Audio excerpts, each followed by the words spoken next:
This is great. This is exciting. I'm going to talk for a minute while they get ready.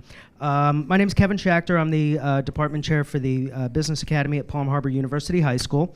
I've got some of my students here today. This is Jacob Silver and Ashley Herman. They're going to talk to you about the Career Awareness Leadership Forum. And then I'm going to talk to you a little bit about our implementation plan. So I'm going to go ahead and hand it right off to Jacob. I'm Jacob Silver from Palm Harbor University High School, and we're presenting this tomorrow at our guest lecture event. So it's angled a little differently. But Ashley, can you tell me what we did at the Career Awareness Leadership Forum?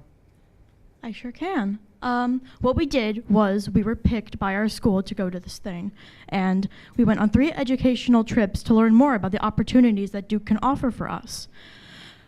We learned all of the different types of careers, just a few, and we also learned a lot of information about, hey, there's other options than, just like a 4-year degree, or hey, you don't have to be scared about your future. We all love extra work, right? No.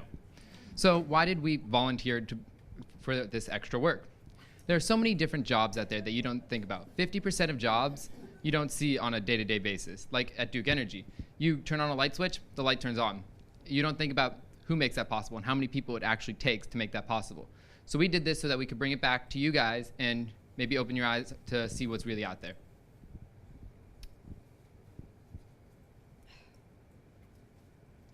What we want to give back to our school is information about Duke's company and how there's many different paths you can go down to and you don't have to confine yourself to one thing. And even if you don't take this information that we give you and use it for Duke's company itself, you can always use it for other companies and other jobs. We chose to, instead of extremely broad, we chose to pick some success stories. And one of them was Krista Brooks. She works in customer care. She is a general manager, regional customer care operations. She is in charge of a very large team where they take customer complaints, both residential and commercial, and try to solve the problems. She's been with Duke Energy for 15 years now, and she started right out of high school at 17 with a high school degree. When she went back to school later on to get her bachelor's degree through Duke paid for it through their work-study program. Where they will pay for your tuition while you work for Duke. Something that she said that I took was when she said, sometimes you need to move lateral, not always move up.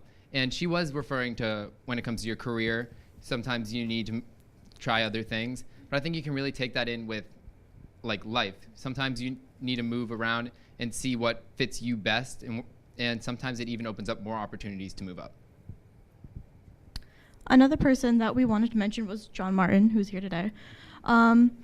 He's a power plant operator, and he controls the equipment that's used to generate power. He works with about 60 people or more behind the scenes. He's he's like the big bunch that you don't see and doesn't really get a lot of recognition, and they really deserve it because they do a lot for us. These people supply us power. They give us basically what we need to survive in this day and age. He's also the supervisor of the Bartow plant, which went on for the 3rd session for the job shadow. At first, he went from high school and then he went directly into the Navy, I believe. And through that, he ended up getting a job for Duke. He's been with the company since 2011, and he's moved around a little bit, but definitely has made a big impact. Now it's your turn to get the same or an equally amazing opportunity that we were given. There are many jobs we learned about, and we brought back 2 specific stories, and there are many more that we didn't cover. And Duke Energy and Pinellas Education Foundation are now offering you guys an amazing opportunity as well. So for the opportunity, it's being offered to rising seniors, and you will have to do 13 hours of classroom work and a week to study. And you will prepare for one of the 6 certifications you can get, which is with Adobe Illustrator, InDesign, Photoshop, the Health EKG Tech, ServSafe, or a Certified Internet Business Associate. They're not just offering you the certification, they are also offering you a job where you will work 20 hours a week for 7 weeks. And this gives you the hands-on and helps to develop the soft skills that you can't learn over a computer or even at school.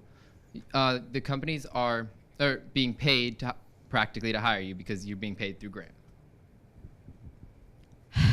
So, what should you take from this? Things are changing. The times are rapidly changing, and as much as it's scary to move on in the future, we have to be prepared for what's going to happen. If you don't go into Duke or any field in Duke Energy, what I would really want you to take from this is you don't have to be scared about your future. You don't have to be scared and that you have to follow in your parents' footsteps or live up to their expectations. You don't have to go to a 4-year university and become a doctor or get a PhD. You can go to P-Tech, or you can just get your associates and work freelance. I've been very scared about this for a very long time, what I'm going to do when I'm older and how I'm doing in high school right now.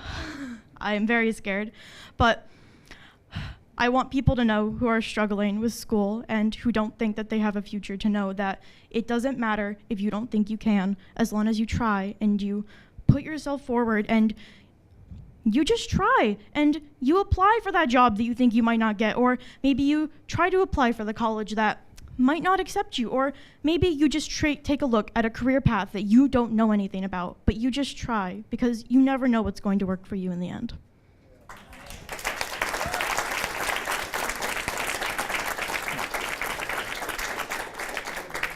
It's hard to follow that one up now. But what I think you should take away from all of this is that you make your own path. And as long as you make your own path and you're willing to put the effort into it, there's no wrong way to succeed.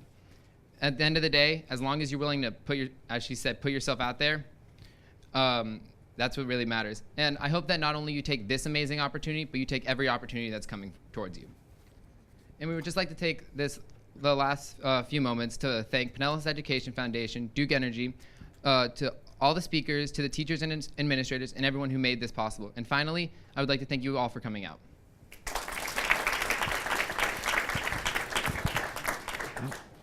Really good job, guys. I was going to talk a little bit about how we should do a better job informing students about their options, but I think Ashley kind of covered that. So just want to mention a little bit about our implementation plan. As Jacob mentioned, Jacob and Ashley tomorrow are going to be delivering a similar presentation to this in front of our Business Academy students, one of our regular semester assemblies. This will also be presented next month at a faculty meeting. We're going to communicate this via social media and our Remind through our morning announcements and our Stormwatch TV show, and then also through our School Advisory Committee, Chamber of Commerce, and our Community Advisory Board, and our school website. So a lot of different avenues of getting all of this information out there to as many of the different stakeholders as possible. And that's it. Thank you.